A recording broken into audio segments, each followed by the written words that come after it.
Hello guys, welcome to my channel, and today we'll be talking about why most cases fail in court actually.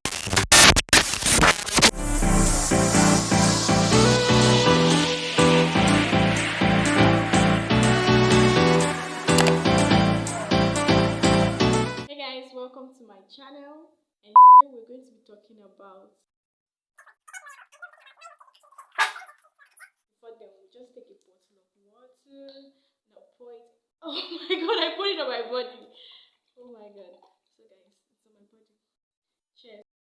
This video is in no way sponsored by Ever. I mean, not yet. I know you're actually wondering and curious, well, like, why do most cases actually fail in court? Or if you had a case in court and then you didn't either win the case or the case was thrown out of court, well, I'm here to explain why most cases actually do fail in court. Sorry, I'm trying to adjust my camera. I think this is actually good. Yeah. So the first step on why most cases actually do fail in court is jurisdiction. How will I explain jurisdiction on a layman's terms? Sorry for using this word, but that's actually um, how it's described in law school. Okay, using a layman's terms, jurisdiction can be defined as like the location of where the action happened or the place where the action happened. So take for example, your case arose in Abuja and in Gwarimpa, and your lawyer takes your case to Lagos, and you don't actually live in Lagos. Definitely, when your case gets to Lagos courts, the question the judge or the magistrate is going to ask you is, what is your case doing here?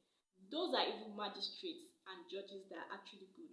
But if you don't have a good judge or magistrate, everybody just keep quiet, especially your opponents. Your opponents will just keep quiet. Your opponents, I mean the opposing lawyer, will actually just keep quiet and be waiting for when the case actually ends. And then he or she stands up and say, my lord, this case has no jurisdiction in court. And one of the popular case of jurisdiction is Madukolo versus Nkemdi. Can you imagine? Madukolo versus Nkemdi. Let me just take 1 minute and check my book if it's correct.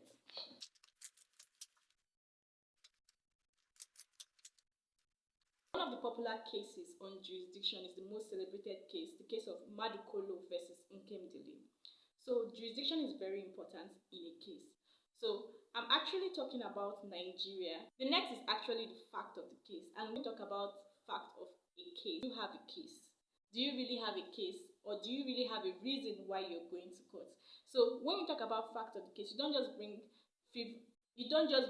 frivolous matters to court. You don't just bring matters that doesn't make sense to the court, because one, the court is not a Father Christmas. The court cannot just waste his or her time. Most cases are actually thrown out of court due to the facts. And another we'll be talking about is evidence. And this is actually important in criminal cases. When we talk about evidence, the court is not a Father Christmas, like I said in point 2. Yeah. So for you to actually prove a case, you need evidence. You don't just start speaking by words. Oh my God, I'm innocent. I'm innocent. I'm innocent. You're just saying you're innocent. You're innocent, and then you don't have evidence. So what's the proof that you're innocent? So for your case not to actually fail in court, you have to have evidence, lots of evidence to prove it. Next is your process. How is your process filed? Like, how did your lawyer commence the case? When we talk about process, we're actually saying, when we talk about your process, we're actually saying, was the action commenced the right way, or was the document properly filed? Because in the court of law, how your lawyer drafts your document also matters. So going to the second point on that process, we'll talk about commencement. So under a civil action, if you want to commence a case in the High Court, you have 4 ways. Either by writ of summon, that's 1. 2, by originating summon.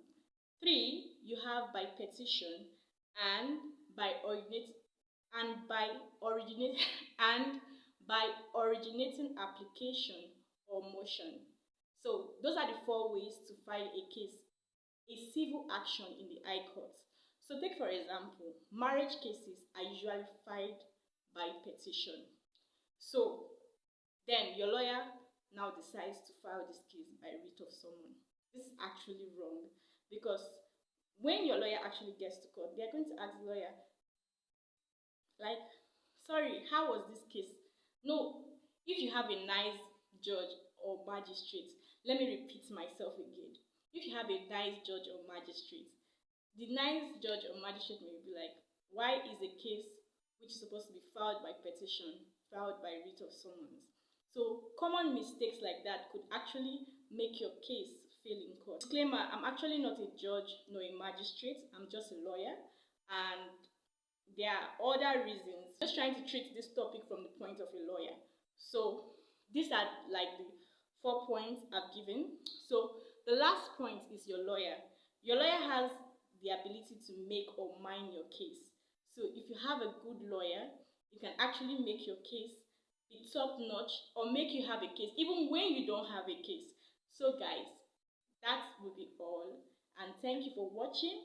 And by the way do you notice that I didn't even take any water? And why am I drinking water from a glass cup, you guys? Well, come back next time. Do come back next time so that we can have a chit chat about legal stuff if you're interested. So today I decided to lawyer up, and then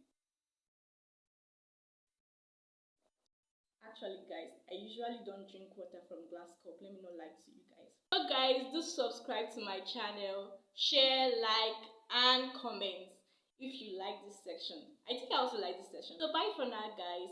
YouTube can also be fun, and also it can be a place of learning also.